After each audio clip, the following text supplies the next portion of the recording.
9.5 लाख मतं मनसेच्या उमेदवारांना पडली होती 2012 मध्ये. 9.5 लाख बीएमसी मध्ये, म्हणजे मुंबई महापालिकेच्या निवडणुकीत. ती 9.5 लाख मतं जी आहेत ती 3.95 लाख झाली. आता हा जो टक्का निम्म्याहून घटला आहे तो उद्धव ठाकरे एकत्र आल्याने वाढेल, कारण उद्धव ठाकरेंची मतं जी वाढली 17% 28%, ती राज ठाकरेंची कमी झालेलीच त्यांना मिळाली. एका व्यक्तीची नावं 3-4 राज्यात असणं, एका पत्त्यावर 70-80 मतदार असणं, त्याच्यानंतर मेलेल्या व्यक्तीचं नाव असणं किंवा जिवंत व्यक्तीचं नाव गायब होणं, असे प्रकार आहेत. तर आपल्याकडे ही समस्या आहे की आपल्या घरात कोणी अंध व्यक्ती असेल तर आपल्याला अंधांच्या समस्या लक्षात येतात आणि त्यातून कबुतरांच्या विष्ठेने समाजाला त्रास होतो, ही वस्तुस्थिती आहे. संजय गांधी राष्ट्रीय उद्यान बोरिवलीचं जे आहे तिथे एक भूखंड ऑलरेडी यासाठी पूर्वी दिलेला आहे, तर तिथे कबुतरांना दाणे घालावे.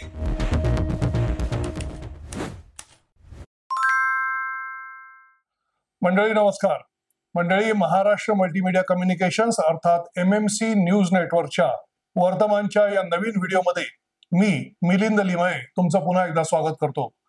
मंडळी, गेल्या आठवडाभरामध्ये अनेक घडामोडी घडलेल्या आहेत आणि घडामोडी या घडतच राहतात, परंतु त्यातल्या काही महत्वाच्या घडामोडी ज्या आहेत या घडामोडींवरती आपण दर आठवड्यामध्ये चर्चा करतो.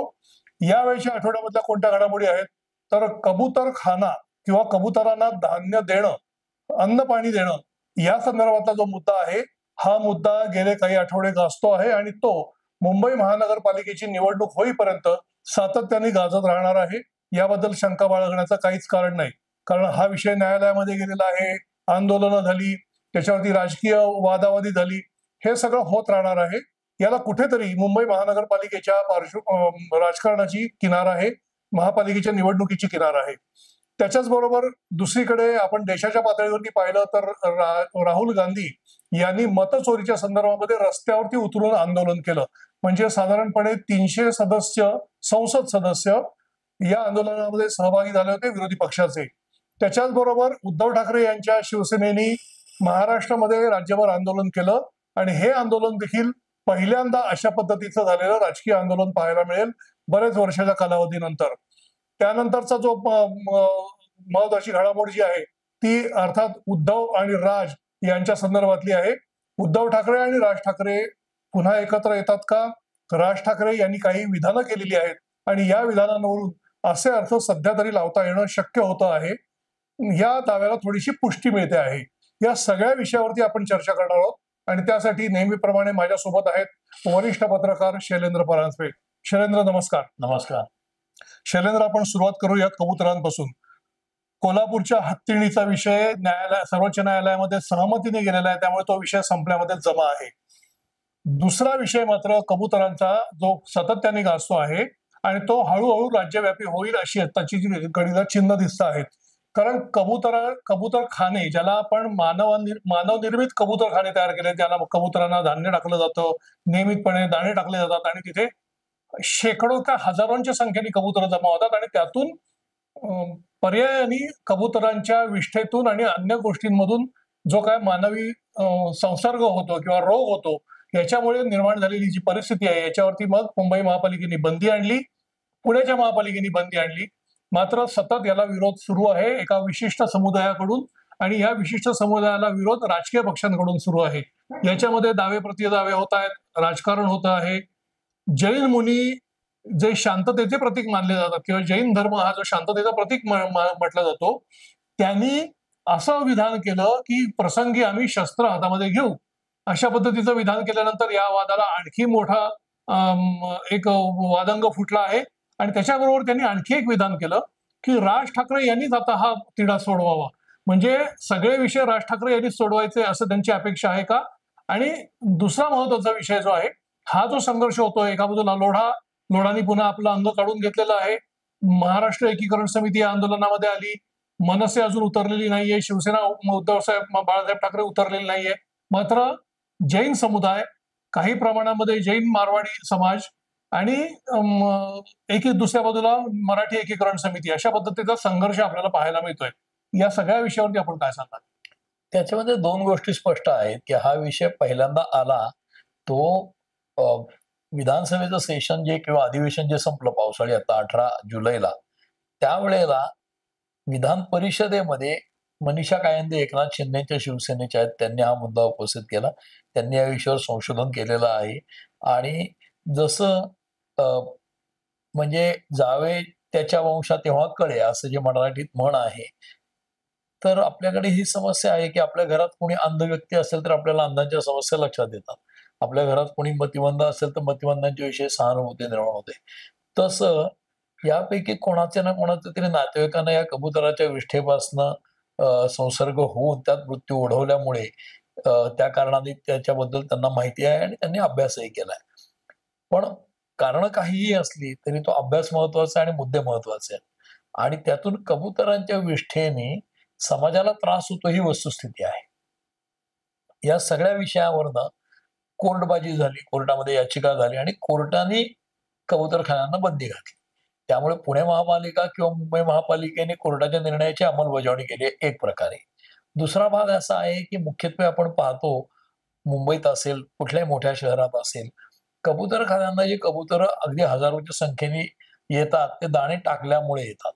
अशा पद्धतीचं चित्र दिसतं आणि त्याच्यामध्ये जैन समाज मोठ्या प्रमाणावर पुढे आहे.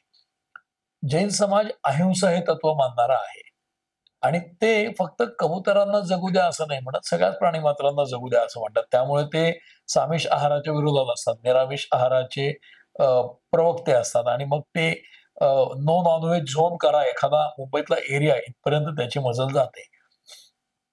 हा जो विषय आहे याच्यामध्ये जैन मुनींनी म्हणलं, की आम्ही प्रसंगी शस्त्र हातात घेऊ, हे थोडंसं त्यांच्या अहिंसेच्या तत्वाच्या विरोधीत जाणारं आहे आणि त्याच्याबद्दल त्यांच्या समाजातनं त्यांच्याबद्दल टीकेचा सूर उमटलाच आहे. पण राज ठाकरे या प्रश्नावर काय तो तोडगा काढतील असं म्हणणं, म्हणजे सगळ्या गोष्टींचे तारणहार किंवा अल्लाउद्दीनच्या जीन हे म्हणजे राज ठाकरे आहेत की काय असं वाटावं असं आहे आणि त्याच्यावर राज ठाकरे बोललेच की कबूतरखाने बंद करा. म्हणजे कबूतरखान्यांच्या विरोधात कोर्टाची भूमिका आहे तीच योग्य असल्याचं राज ठाकरेंनी म्हटलंय. प्रश्न असा आहे, की मुंबई महापालिकेची येणारी निवडणूक आहे आणि त्या निवडणुकीच्या तोंडावर जैन समाजाला दुखावणं हे कुठल्याच पक्षाला नको आहे. या लोकांनी स्पष्ट भूमिका घेतली आहे. कारण ही जी वोट बँक आहे, मुख्यत्वे भारतीय जनता पक्षाची वोट बँक आहे. त्यामुळे मंगल प्रभात थोडा त्यात उतरले. मग त्यांनी एक प्रेस कॉन्फरन्स घेतली.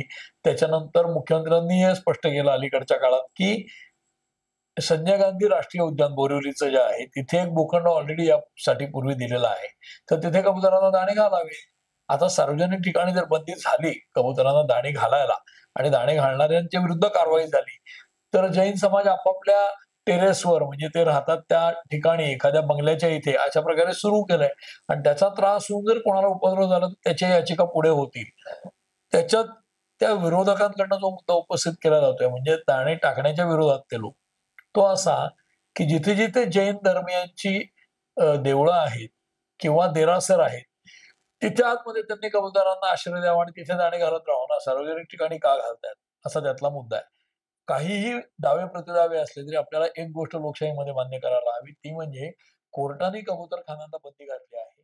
तर ती बंदी कायम राहील आणि त्याच्या पुढे जाऊन जर कोणाला करायचं असेल, त्यांनी आपापल्या प्रिमाइसेसमध्ये केलं तरी इतरांना त्रास होऊ शकतो. त्यामुळे एखादी दूर भागातली जागा जिथे सामाजिक वास्तव्य नाहीये, समाजाचं वास्तव्य नाहीये, पॉप्युलेशन डेन्सिटी नाहीये, अशा भागामध्ये जर कबूतरखाने दिले किंवा दाणे टाकले गेले, तर कबुतरही आनंदाने जगतील आणि माणसंही आनंदाने जगतील असं मला वाटतं. निश्चितपणे. अ, आपण जसं या आंदोलनाचा विषय काढला तशाच पद्धतीचं एक मोठं आंदोलन संसदेच्या रस्त्यावरती सुरू आपल्याला पाहायला मिळालं. संसदेबाहेर केलं गेलं विरोधी. संसदेच्या बाहेर झालं आणि संसदेपासून ते निवडणूक आयोगाकडे जाण्याचा जो रस्ता आहे, या रस्त्यावरती इंडिया आघाडीने केलेलं पाहायला मिळालं. हे आंदोलन कबुतरांसाठी होतं, ते आंदोलन मतांसाठी होतं, म्हणजे मतचोरीच्या संदर्भातलं होतं.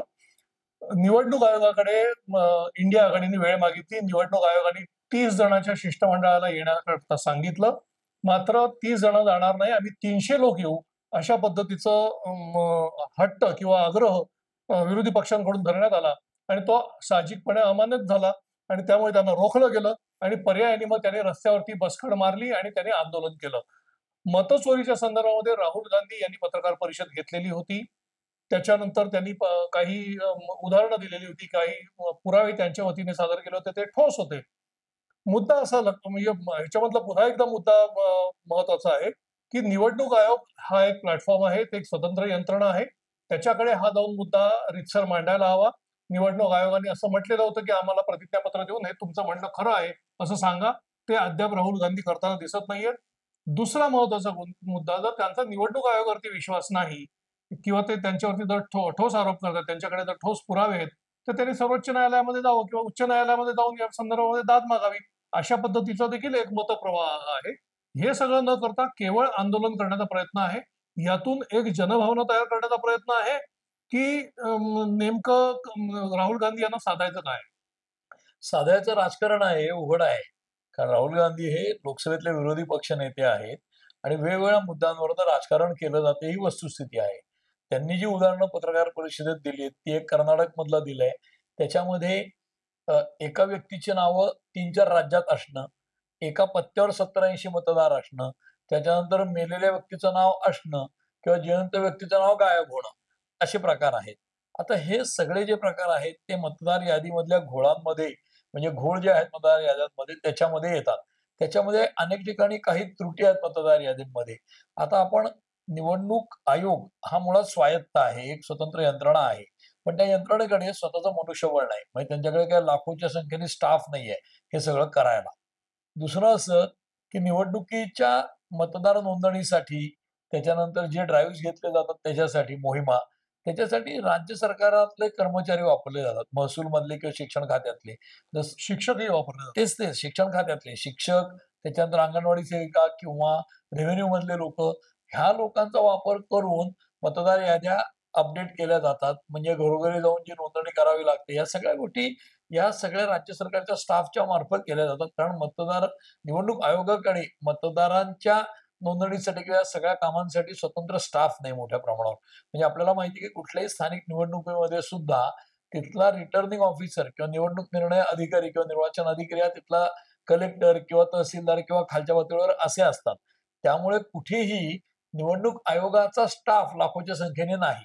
त्यामुळे हे जे सगळे घोळ आहेत, हे जसजसं टेक्नॉलॉजी अपडेट करणं होईल, टेक्नॉलॉजीचा प्रभावी वापर होईल, तसतसे हे घोळ कमी होतील, हा एक भाग. आता त्यातल्या प्रत्येक मुद्द्याचं निराकरण करता येऊ शकतं. म्हणजे कसं, एका व्यक्तीचं नाव 4 राज्यात आहे.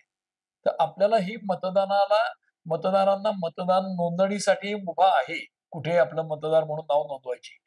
परंतु परंतु कुठेतरी त्यात बदल करायची गरज आहे, की पर्मनंट ॲड्रेस जो असेल, कारण मी नोकरीसाठी मुंबईत आलो, मुंबईतनं मी कानपूरला गेलो, कानपूरहून रांचीला गेलो, तर माझं नाव 4ही ठिकाणी मतदार यादीत असणं हे योग्य नाहीये. त्यामुळे तो एक ऑप्शन देऊन एकाच ठिकाणी मतदान करता येईल एका व्यक्तीला एका वेळेला, असं करता यायला हवं. हा एक भाग. दुसरा भाग म्हणजे जी व्यक्ती मरण पावते, तिच्या कुटुंबियांना अर्ज करावा लागतो किंवा जवळच्या लोकांना त्यांचं नाव वगळा म्हणून. स्थानिक स्वराज्य संस्थांपासून सर्व सर्व सरकारी यंत्रणांमध्ये एखादी व्यक्ती मरण पावली तर तिच्या मृत्यूची नोंद होते. मृत्यूबरोबर त्यांचं वय असतं, पत्ता असतो, पूर्ण नाव असतं, त्यांचं आधार कार्ड असतं, हे सगळं मागवता येतं. हे सगळं घेऊन किंवा त्यांची ओळख घेऊन त्यांचं नाव आपोआप मतदार यादीतनं जाईल मनुष्य मृत पावल्यानंतर. त्याच्यासाठी निवडणूक आयोगाकडच्या सर्व्हरला जर या स्थानिक स्वराज्य संस्थांच्या सर्व्हरकडनं माहिती गेली, की आमच्याकडे गेल्या 6 महिन्यात हे लोकं मृत पावलेले आहेत, तर ती नावं ऑटोमॅटिक डिलीट होतील. हा एक भाग. नावं ॲड होण्याच्या बाबतीत 5 लाख नावं वाढली, 50 लाख वाढली, हा जो वाद आहे, त्याच्यामध्ये अमेरिकेमध्ये जन्माला मूल येण्याआधी त्याचं नाव देतात रुग्णालयामध्ये, की होणाऱ्या बाळाचं नाव काय? तर आपल्याकडे सगळीकडे जिथे-जिथे लहान मुलांचे जन्म होतात, त्या सुतिकागृहांमध्ये पालकांकडनं ऑप्शनल नावं द्यायला हरकत नाही. मुलगा झाला तर हे नाव, मुलगी झाली तर हे नाव रेकॉर्डवरचं राहील. आणि मग ती जी नोंद होईल सरकार दरबारी जन्माची, त्या बाळाची 18 वर्ष पूर्ण झाली, की नावानिशी त्याची नोंद ऑटोमॅटिक होईल कॉम्प्युटराइज पद्धतीने. हाही बदल करण्याची गरज आहे. हे जर केलं तर अचानक मतदार वाढले हा प्रकार होणार नाही. अचानक कमी झाले हा होणार नाही. जिवंत माणसांचं नाव गेलं असं होणार नाही. याच्यात काही ठिकाणी खोडसाळपणा होऊ शकतो, की एखाद्या व्यक्तीचं खोटं डेथ सर्टिफिकेट तयार करून हा गेलाच आहे, असं कोणी दिलं. म्हणजे अजून एखाद्या नेत्याच्या बाबतीत हे घडलेलं नाही आपल्या देशात, पण हेही होऊ शकतं. जसं रोजगार हमी योजनेमध्ये अमिताभ बच्चननी काम केलं, तत्कालीन मुख्यमंत्री रोजगार हमी योजनेत होते, असे रेकॉर्ड तयार केली गेली होती, त्याच्यावर खूप भ्रष्टाचार आहे हे सिद्ध करायचा प्रयत्न झाला. तसंच एखाद्या ठिकाणी खोडसाळपणे एखाद्या मोठ्या नेत्याचं नाव तो मरण पावलाय असं दाखवून यादीतनं काढा, असंही कोणी करू शकेल आणि डॉक्युमेंट जोडलेलं असेल त्याच्या डेथचं, तो माणूस जिवंत असताना तोच प्रकार झालाय. परवा योगेंद्र यादवांनी 2 माणसं आणली की ज्यांचं नाव मृत म्हणून आहे यादीमध्ये, पण त्यांना आणलं होतं. तर हे कशाने झालं? काहीतरी खोडसाळपणा असेल, काहीतरी त्यात असेल. परंतु हे सगळे प्रकार दाखवले म्हणजे निवडणूक यंत्रणा भ्रष्ट आहे किंवा ती इनएफिशियंट आहे असं मला वाटत नाही. त्याचं कारण असं, ही जी उदाहरणं आहेत, यांची संख्या आणि एकूण मतदारसंख्या यांचं जर प्रमाण पाहिलं स्टॅटिस्टिकली, तर त्याच्यामध्ये या गोष्टींमध्ये सुधारणा व्हायची गरज आहे का? तर आहे. राहुल गांधींच्या आक्षेपांना उत्तर द्यायची गरज आहे का? आहे. त्याचं निराकरण व्हायला हवं. हे 100% खरं. पण म्हणून निवडणूक आयोग आणि भाजप यांनी संगनमत करून काहीतरी निवडणुका जिंकल्यात हे योग्य नाही, असं मला वाटतं. आणि दुसरी गोष्ट राहुल गांधींनी जो मुद्दा उपस्थित केलाय, हा कुठेतरी तांत्रिक स्वरूपाचा आहे. म्हणजे एकीकडे मोदींना पर्याय मी आहे हे एस्टॅब्लिश करण्याचा प्रयत्न आहे राष्ट्रीय पातळीवर. म्हणजे भारतीय जनता पक्षाला काँग्रेस हा पर्याय आणि मी पर्याय आहे मोदींना. हा एक प्रयत्न त्यांचा दिसतो त्यातनं. आणि दुसरा प्रयत्न असा आहे, की राजकारण करताना ते तांत्रिक मुद्दे घेतायत. त्याच्यामध्ये दुर्दैवाने म्हणजे दुर्दैव अशासाठी म्हणतो, की काँग्रेस हा 100 वर्षाहून अधिक काळ असलेला पक्ष आहे आणि काँग्रेसकडे स्वतःची ध्येयधोरणं, विचार आहे. असं असताना त्यांना सगळे मुद्दे उपस्थित करताना तथाकथित जे अ, चळवळीतले लोक आहेत समाजातले, की जे खरे काँग्रेसी नाहीत, त्यांचे मुद्दे घ्यावे लागतात.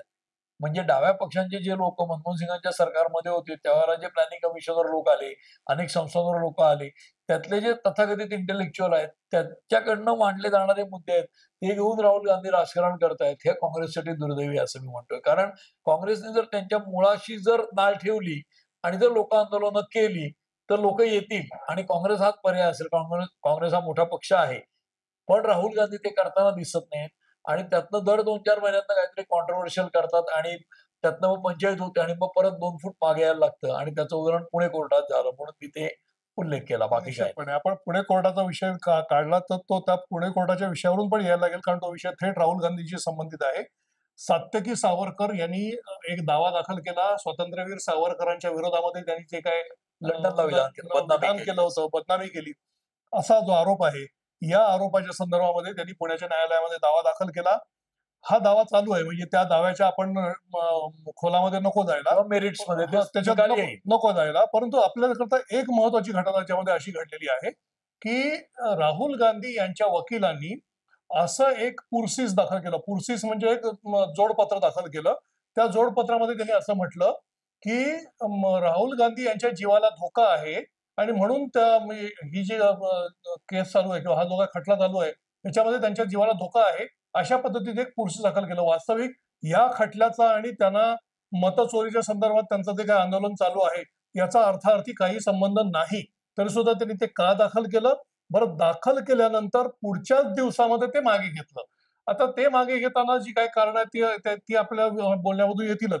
परंतु राहुल गांधी म्हणजे देशाचे मोठे नेते, विरोधी पक्ष नेते आहेत, त्यांचा वकील जेव्हा एखादी गोष्ट दाखल करतो, ती त्यांच्या संमतीशिवाय दाखल करतो का? आणि जर तो मागे घेत असेल, तर ती त्यांच्या संमतीशिवाय मागे घेतो का? हा सगळ्यात पडलेला मोठा प्रश्न आहे. आणि मग जर वकीलच अशा पद्धतीने वागत असेल किंवा मग वकिलाला सांगणारा अशील जो आहे, तोच अशा पद्धतीने वागणार असेल, तर नेमका कायद्यामध्ये विश्वास ठेवायचा कोणाच्यावरती? नाही, त्याच्यात गंमत अशी आहे, की हे जे सात्यकी सावरकर आहेत, हे हिमानी सावरकर यांचे चिरंजीव आहेत. हिमानी सावरकर कोण? तर गोपाळ गोडसे यांच्या कन्या. म्हणजे नथुराम गोडसे यांचे बंधू गोपाळ गोडसे आणि त्यांच्या मुलीचा मुलगा जो आहे तो सात्यकी सावरकर, की ज्याने राहुल गांधींच्या विरुद्ध केस लावली आहे. ती केस काय आहे? तर लंडन मधल्या एका भाषणामध्ये राहुल गांधींनी सावरकरांची बदनामी केली, असा तो दावा आहे. आता त्याच्यात त्यांनी बदनामी केली का नाही, हे त्यांचे वकील मांडतील, यांचेही वकील मांडतील आणि त्याचा निकाल काय लागायचा तो लागेल. पण दरम्यान परवा त्या खटल्याची तारीख असताना राहुल गांधीच्या वतीने जे स्थानिक वकील नेमलेत पुण्यातले, पवार नावाचे, त्यांनी एक कागदपत्र सादर केलं आणि त्या कागदपत्रामध्ये त्यांनी असं म्हटलंय, की राहुल गांधींनी असं म्हटलंय, म्हणजे राहुल गांधींच्या वतीने तो कागद सादर झालाय, की माझ्या जीवाला धोका आहे, म्हणजे राहुल गांधींच्या जीवाला धोका आहे आणि त्याचं कारण काय दिलंय, तर हे जे अर्जदार आहेत सात्यकी सावरकर यांची वंशावळ त्यांच्या वकिलांनी मागवली होती. वंशावळ म्हणजे वडिलांकडनं मागवली, मग नंतर आईकडनं मागवली. दोन्ही बाजूनी लिनिएज काय आहे, म्हणजे कुठल्या वंशातले हे आहेत. आणि हे पाहिल्यानंतर हे गोपाळ गोडसेंचे नातू आहेत. म्हणजे कोण? तर नथुराम गोडसेंचे सख्खे भाऊ आणि ते गोपाळ गोडसे सुद्धा आरोपी होते महात्मा गांधींच्या खुनाच्या खटल्यात. तर त्या खुनाच्या खटल्यातले आरोपी महात्मा गांधींचे जे आहेत त्यांचा नातू माझ्या विरुद्ध केस लावतोय आणि एकीकडे मी मतदान चोरीचा मुद्दा उपस्थित करतोय राष्ट्रीय पातळीवर, म्हणून माझ्या जीवाला धोका आहे. कारण यांच्या फॅमिलीचे अँटीसिडंट काय आहेत तर खुनात सहभागी असण्याचे आहे. म्हणजे गोपाळ गोडसेंच्या फॅमिलीतला हा आहे, नथुराम गोडसेंचा नाही म्हटलं तरी नातू आहे, त्यामुळे माझ्या जीवाला धोका आहे, अशा पद्धतीचा स्टँड घेतला गेला. आणि तो घेतल्यानंतर त्याच्यावर देशभरातनं टीका झाली. त्याचं कारण असं, मतचोरीचा मुद्दा आणि त्यातनं काही धमकी आले असेल तर तो वेगळा विषय आहे. सात्यकी सावरकरांची केस वेगळी आहे. सात्यकी सावरकर हे नथुराम गोडसे किंवा गोपाळ गोडसेंचे नातू असले तरी त्यांची आई किंवा त्यांचे स्वतःचे अँटीसिडंट्स असे कुठलेही नाहीत. म्हणजे पूर्वपीठिका अशी कुठलीही नाही की कुठल्याही हिंसात्मक कारवाईमध्ये त्यांचा हात आहे, असं आज सगळ्यात कुठेही नाही. त्यांनी एक केस लावली राहुल गांधींवर, लंडनमध्ये बदनामी केली सावरकरांची, त्याचा राग येऊ. त्यामुळे त्यातनं मला धोका आहे असं म्हणणं म्हणजे कुठेतरी त्यांच्यावर ते हिंसा करतील की काय असा संशय व्यक्त करणार आहे. आणि त्यामुळे देशभर टीका झाली. ती टीका लक्षात घेऊन राहुल गांधींनी आपलं ते जे कागद सादर केला होता तो मागे घेण्याचा निर्णय आपला कळवला आपल्या वकिलाला आणि दुसऱ्या दिवशी तो कोर्टात मागे घेतला. आता हे राहुल गांधींच्या नावाने देशभर माध्यमात अशी बातमी येणं की त्यांच्या जीवाला धोका आहे का तर सात्यकी सावरकरांनी केस लावली आणि मग दुसऱ्या दिवशी ते मागे घेणं हा फियास्को आहे. आणि हा एखाद्या राजकारण्याला पूर्णपणे युटर्न घ्यावा लागणं किंवा घुमजाव करावं लागणं आपल्या भूमिकेपासनं, यातनं त्याची जी नाचक्की होते तशी राहुल गांधींची नाचक्की झाली आणि ती होण्यामध्ये ते स्वतःही कारणीभूत आहेत. कारण तुम्ही जो प्रश्न उपस्थित केला त्यांच्या वकिलाला माहित नाही का त्यांची काय भूमिका आहे आणि मग सादर केलं किंवा त्यांची संमती नव्हती का तर ती असते, पण एवढं ते बुमरँग होईल हे माहिती नसतं. ते अंगाशी आल्यामुळे जसं हिंदी भाषेच्या GR बद्दल घडलं तशाच पद्धतीचा हा प्रकार आहे. आणि त्यामुळे हिंदी भाषेच्या GR मध्ये तरी राजकारण आहे असं म्हणता येतं. राज ठाकरे आणि Devendra Fadnavis hand in glove आहेत का, तू हिंदीचा हिरो मी मराठीचा होतो, तसं इथे दिसत नाही. आणि देशभर टीका झाल्यामुळे तो मागे घ्यायला लागला. आणि राहुल गांधी मी मगाशी म्हणालो तसं दर 3-4 महिन्यांनी विरोधकांच्या म्हणजे आत्ताच्या सत्ताधाऱ्यांच्या हाती काहीतरी कोलीत देतात किंवा फुल टॉस देतात आणि त्यातनं त्यांचं राजकीय नुकसान होताना दिसतं. ही खरी अडचण आहे. त्यामुळे त्यांनी निवडणुकीचे तांत्रिक मुद्दे, सात्यकी सावरकरचा मुद्दा, माझ्यावर खुनाची धमकी आली आहे, अशा मुद्द्यांपेक्षा प्युअर पॉलिटिक्स की राजकीय मुद्दे घेऊन जर राजकारण केलं तर त्याचा अधिक फायदा होईल. आणि काँग्रेसकडे या मुद्द्यांची डरत नाही. काँग्रेसकडे लोक आहेत, पण अनफॉर्च्युनेटली पक्षांतर्गतच त्यांचा संवाद राहिलेला नाहीये.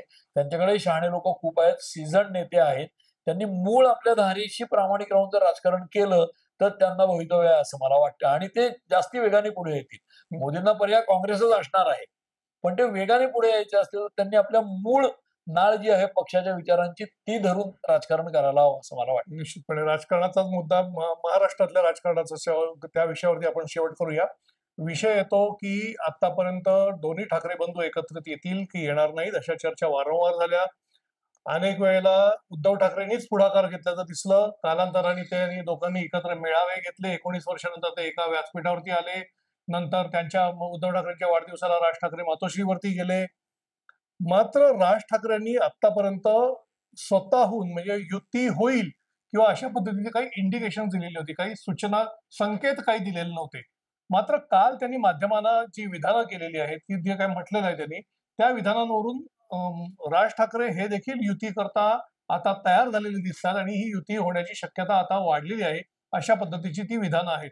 विधान एक आहे की मुंबईमध्ये म्हणजे मुंबई महानगरपालिका क्षेत्रामध्ये उद्धव ठाकरे यांच्या शिवसेनेची म्हणजे शिवसेनेत फूट पडल्यानंतर उद्धव ठाकरे यांच्याकडे जी शिवसेना आहे त्या शिवसेनेची आणि दुसरीकडे मनसेची म्हणजे त्यांची स्वतःची जी संघटना आहे किंवा पक्ष जो आहे यांचीच केवळ ताकद आहे राजकीय, बाकी कोणाचीच ताकद नाही असं ते म्हणतात. याचा अर्थ मुंबईत ताकद फक्त ठाकरे बंधूंचीच आहे असं एका पद्धतीने ते म्हणतात. दुसऱ्या बाजूला चर्चा अशी आहे की दोन्ही पक्षांचे एकत्रित कार्यकर्ता मेळावा घेण्याचा त्यांचा विचार चालू आहे. अर्थात हे त्यांनी म्हटलेलं नाहीये, परंतु चर्चा अशी चालू आहे आणि त्याच्या पार्श्वभूमीवरती राज ठाकरेंनी हे विधान केलेलं आहे.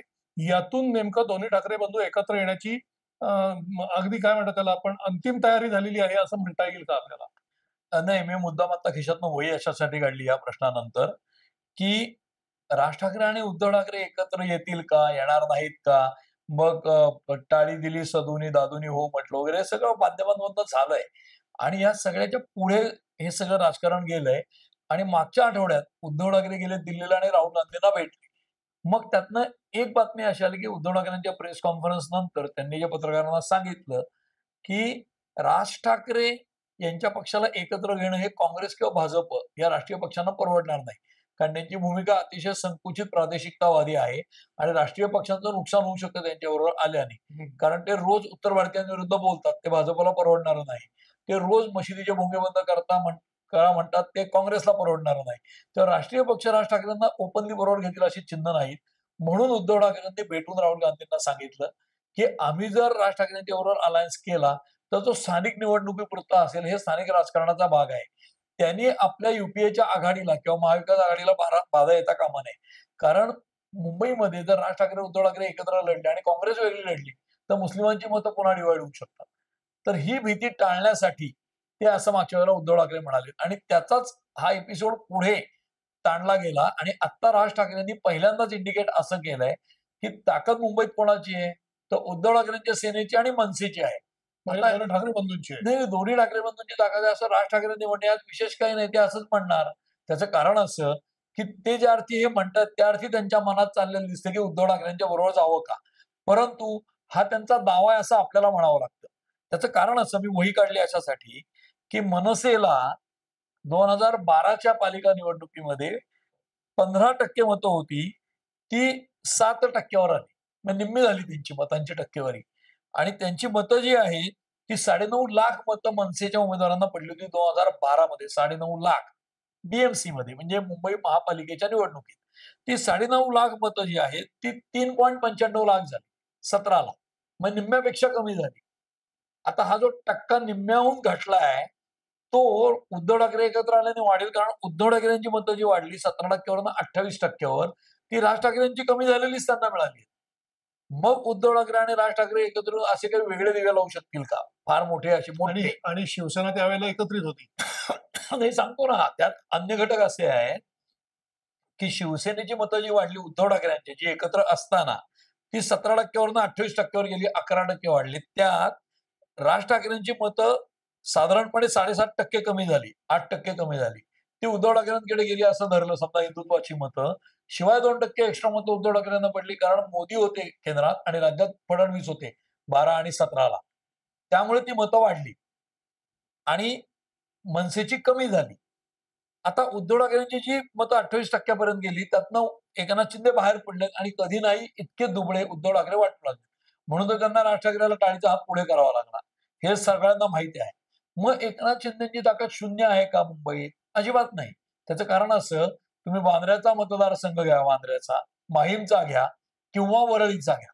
माहीमला सदा सरवणकर जे होते ते एकनाथ शिंदेच्याकडे गेले, तो उद्धव ठाकरेंकडनं उठून ते निवडणुकीला पडले आणि तिथे उद्धव ठाकरेंचा माणूस निवडून आला. कारण काय, तर मनसेचे अमित ठाकरे लढले.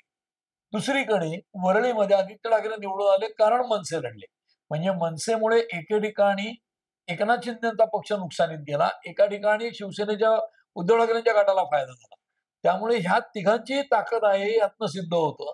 तसं एकनाथ शिंदे हे नगण्य नाही. राज ठाकरे जरी म्हणले आमची दोघांची ताकद आहे, तरी एकनाथ शिंदेच्याकडेही शिवसेनेची मतं वळलेली आहेत. आणि त्याच्या पलीकडे जाऊन मुंबईमध्ये मराठी टक्का आहे, मुंबई महापालिकेच्या निवडणुकीत तो 27.5%चा आहे. त्यात 4.5% कमिटेड वोट ही भारतीय जनता पक्षाची आहेत, हिंदुत्वाची मराठी माणसाची. म्हणजे मराठी माणसाची 27.5% आहेत, त्यातली 4.5% मतं ही कमिटेड भाजपची मतं आहेत, अशी परिस्थिती आहे. त्यामुळे उरलेल्या 23% हे सगळे प्लेयर खेळणार आहेत. म्हणून राज ठाकरेंनी दावा जरी केला असला आमच्या दोघांची ताकद आहे, तरी तो इंडिकेशन आहे की ते उद्धव ठाकरेंच्या बरोबर जाऊ शकतात असं. पण जातील का नाही हे गुलदस्त्यात आहेत. कारण राज ठाकरे ही भरवशाचे नाहीत, उद्धव ठाकरे देखील भरवशाचे नाहीत. हे दोघेही बेभरवशाचे खेळाडू आहेत. जेव्हा संघाला सेंचुरी हवी असते तेव्हा शून्य करतात आणि जेव्हा कोणाला काही अपेक्षा नसते तेव्हा 37 किंवा 40 किंवा 70 रन करतात. असे दोघं फलंदाज आहेत. त्यामुळे त्याच्यावर जेव्हा युती होईल त्यांची एकमेकाची, तेव्हा आपल्याला कॉमेंट करता येईल. पण आता हे नक्की म्हणता येतं की उद्धव ठाकरे उतावळे किंवा उत्सुक दिसतात राज ठाकरेंच्याबरोबर हात मिळवणी करायला. राज ठाकरेंकडनं पहिल्यांदाच चला हो बाबा येईल असं म्हटलंय, इतकंच म्हणावं लागतं. निश्चितपणे मंडळी लक्षात एकंदरीत ही गोष्ट घेतली पाहिजे की कोणालाही म्हणजे एकाला गरज असेल तर ती गरज दुसऱ्याला असतेच असं नाही. आणि दुसऱ्याची जी गरज असते ती स्वतःच्यामध्ये स्वतःची पोळी भाजून घेण्याचा प्रयत्न केला जातो. आणि राजकारण ह्यालाच म्हणतात. मग ते देश पातळीवरती खेळलं गेलेलं असू दे किंवा स्थानिक पातळीवरती खेळलं गेलेलं असू दे, राजकारणाचा विषय हा सातत्याने खेळाचा विषय आहे. म्हणजे कधी मी वरती तर कधी तू वरती, कधी मी खाली तर कधी आणखी कोणी खाली, अशा पद्धतीचा जो विषय आहे हा सतत चालू राहणारा विषय आहे. स्थानिक स्वराज्य संस्थांच्या निवडणुका महाराष्ट्रामध्ये जसजशा जवळ येतील तसतसं हे जे आपसातलं जे राजकारण आहे हे अधिकाधिक रंगत जाईल. मग कोण कोणाबरोबर आणि कोण कोणाच्या विरोधामध्ये हे चित्र हळूहळू स्पष्ट व्हायला सुरुवात होईल. आणि तोपर्यंत अशा पद्धतीची जी काय घटना जी आहेत किंवा अशा पद्धतीची जी काही विधानं आहेत ही विधानं होतच राहणार आहेत. आणि ही विधानं झाली की त्याच्या मागची नेमकी कारणं काय आहेत ही शोधण्याचा प्रयत्न आपण आपल्या व्हिडिओच्या माध्यमातून नेहमी पद्धतीने करतो. तो आजही करण्यात आलेला आहे. आमचा हा व्हिडिओ तुम्हाला कसा वाटला हे आम्हाला आमच्या कमेंट सेक्शन मध्ये जाऊन सांगा. आमचा व्हिडिओ लाईक करा आणि आमचं चॅनल सबस्क्राईब करायला अजिबात विसरू नका. धन्यवाद.